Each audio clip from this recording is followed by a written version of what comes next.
Hi అండి. మేము లేపాక్షి టెంపుల్కి వెళ్ళాము మొన్న. ఇది వచ్చి వీరభద్ర స్వామి మందిర శాసన పట్టణం అంట. దీన్ని కూడా వీడియో తీసుకున్నాను. ఇది వచ్చి ఫస్ట్ ఎంట్రన్స్ బయట నుంచి ఎంట్రన్స్ లోపలికి వెళ్ళేది. చుట్టూ గార్డెనింగ్ అంతా బాగుంది. పెద్ద పెద్ద గోడలు. ఇది ఎంట్రన్స్ లోపల అవగానే ఈ స్తంభాలతో దీన్ని ప్రతి స్తంభం మీద శిల్పాలు ఉన్నాయండి. అది చూస్తానికి గుడి మట్టికి చాలా అద్భుతంగా ఉంది. చాలా అంటే చాలా బాగుంది. ఒక్క స్తంభం మీద శిల్పాలు లేకుండా లేవండి. ప్రతి స్తంభం మీద చాలా శిల్పాలు ఉన్నాయి. చాలా అంటే చాలా శిల్పాలు ప్రతి దాని మీద ఉన్నాయి. ఇది మొత్తం గుడి మొత్తం అలాగే ఉంది. స్తంభాలతో ఇలా చెక్కబడే ఉంది.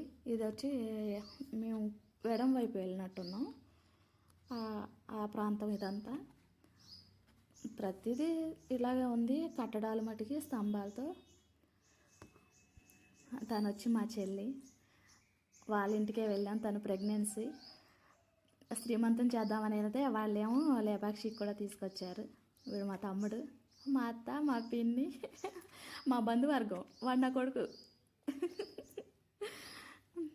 ఇది వచ్చి ఇటువైపు లోపలికి చుట్టూ తిరిగి వచ్చామన్నమాట. ఫస్ట్ గుళ్ళోకి వెళ్ళకుండా మొత్తం చుట్టూ తిరిగి వచ్చేసాం. ఎలా ఉంటుందని నా కూతురు హాయ్ చెప్పింది.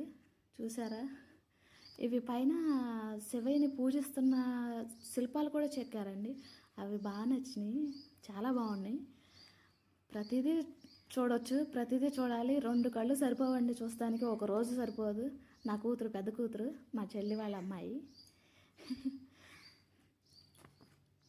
ఇలా ఈ శివయ్యని ఇప్పుడు క్లారిటీగా లేదు, చూపిస్తానండి. 7 పడగల సర్పంతో చెక్కిన శిల్పం నాట్యం సినిమాలో సాంగ్లో పాటలో వచ్చింది. అది ఆ శివయ్యే. ఇటు వచ్చేసి ఆ శివయ్యని దాటి అటువైపే వచ్చేసామండి. మొత్తం అలాగే ఉంది. కాకపోతే ఒక చోట చెక్కిన శిల్పాలు ఇంకో చోట లేవండి. ఎక్కడ చూసినా కొత్తగానే ఉంది. మొత్తం ఆ గుడి లోపల ప్రాంగణం మొత్తం ఎంత చూసినా తనివి తీరతలేదు. కానీ ఇంకా తిరగాలనిపించింది. టైం అయిపోతుందని త్వరగా తిరగండి అంటున్నాడు మా మరిది. ఏ గోడ మీద చూసినా శిల్పాలు ఉంటానే ఉన్నాయండి. ఇక్కడ వినాయకుడు ఉన్నాడు. ఫస్ట్ వినాయకుడి దగ్గరికి వచ్చేసాం. శివ దగ్గరికి వెళ్ళే ముందు మా తమ్ముడికి భక్తి ఎక్కువైంది, గుంజీలు తీసేస్తున్నాడు. వాడిని చూసి నా కొడుకు కూడా తీస్తాడు. చూడండి, అది తీస్తున్నాడు చూసారా మా కొడుకు కూడా. ఈయన శివయ్య. ఇక్కడ క్లారిటీగా వచ్చింది నాకు. కిందట నడవండి అంటున్నాడు, అందుకనే క్లారిటీగా తీయలేకపోయాను. ఆ శివయ్య కింద ఉన్న రాతి మీద కూడా శిల్పాలు చెక్కారండి. అది కూడా చాలా బాగున్నాయి. అవి అసలు ఆ శిల్పాలు ఏంటి, అవి చాలా బాగున్నాయి. మీరు ఒకసారి ట్రై చేయండి. శివయ్య మటుకి చాలా బాగా నచ్చేసాడు. ఆ శివయ్య కింద ఉన్న రాతి మీద శిల్పాలు అనమాట. వాళ్ళ పేర్లు అయితే అడగండి, నాకు తెలీదు. ఇటు అక్కడ శివయ్య దగ్గర నుంచి ఇంకో వైపుకి వెళ్ళేసరికి అక్కడ ఇంకో శివయ్య కనిపించాడు.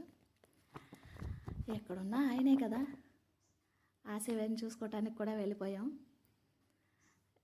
ఇక్కడ రాగానే మా తమ్ముడికి ఫొటోస్ గుర్తొచ్చినాయి. ఫోటోకి పోజులు ఇచ్చేసాడు. వాళ్ళ ఆవిడ టకటక తీసేసింది. అది వేరే విషయం.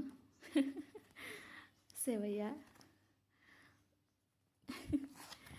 ఇది ఇంకో వైపు అండి. చెప్పాను కదా గుడి మొత్తం తిరిగామని. వాళ్ళ ఆవిడ వీడియోలు తీసుకుంటుంది. నా వల్ల కాదని మా తమ్ముడు వెళ్ళిపోతున్నాడు. సరే, వాడి వెనకాల నేను వెళ్తుంటే అటు తీయమ్మే, అటు ఆంజనేయ ఉన్నాడు అని చెప్తే సరే ఎక్కడున్నాడని తీశాను. అదిగో ఉన్నాడు అక్కడ, ఆంజనేయ ఉన్నాడు. చూడండి,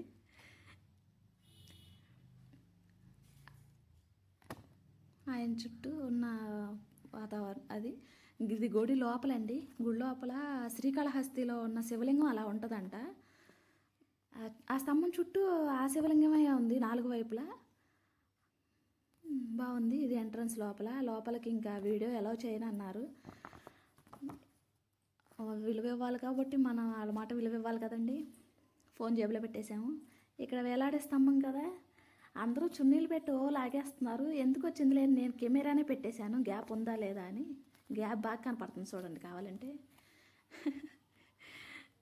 మా తమ్ముడు అలా కాదు, చున్నీ పెడదామని చున్నీ పెట్టి లాగుతున్నాడు. చున్నీ పెట్టి లాగాడు. కొంచెం ఎక్కడో ఒక చోట ఇదివరకైతే మొత్తం వచ్చేసేది చున్నీ మొత్తం. కాకపోతే ఇప్పుడు కొంచెం మరి కాయిన్స్ వేసారో ఏం వేసారో తెలియదు కానీ కొంచెం బ్యాలెన్స్ అయితే ఓ పక్కన ఉంది. అక్కడి నుంచి మట్టుకైతే చున్నీ రావట్లేదు. వేలాడే స్తంభం అది. ఇది లోపల ఇంకా గుడి లోపలనే చుట్టూ అనమాట. గుడి లోపల చుట్టూ ఇవి స్తంభాలు, ఇవి ఏనుగులు శిల్ప అవి చెక్కారు కదా. వీటికి వాయిస్ ఓవర్ ఇవ్వడం కూడా నాకు చేత కావట్లేదండి, ఏమనుకోవద్దు, నా వాయిస్ చూసి భయపడవద్దు. ఎలా కొంచెం అడ్జస్ట్ అయ్యి వినండి. ఈ గుడి మాత్రం చాలా చల్లగా ఉంది. ఆల్మోస్ట్ చల్లగానే ఉంటుంది ఇలాంటి గుళ్ళు. ఇది సీతమ్మ వారి పాదం అంట. చూడండి వెడల్పే 2 జానలు ఉంది. మా మరిది కొలిస్తే కొలవకూడదేమో. ఇదేమో భోంచేసే ప్లేట్లు అంట, సీతమ్మ వారి రామయ్య వారి. ఈ వీడియో కనుక నచ్చినట్లయితే లైక్ చేయండి, సబ్స్క్రైబ్ చేయండి. Thank you for watching.